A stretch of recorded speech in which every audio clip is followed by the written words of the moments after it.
Hello everybody, welcome back. Today as well we have got you another video. In this video I'll show you how you can change age on Cash App. But before that, please do make sure to like our video, subscribe our channel, and yes, without any further delay, let's get into it.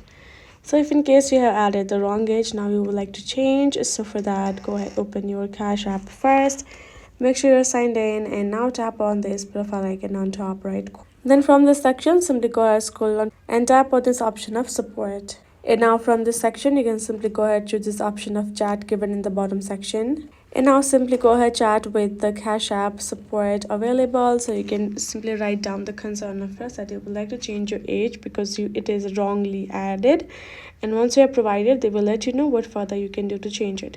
There is no direct way for you to simply change your age on Cash App as of today. This is the only method. Make sure to follow it along and you're good to go. So that is it, guys. I hope this video was helpful to you all. Thank you so much for watching, and yes, I'll see you guys in our next video.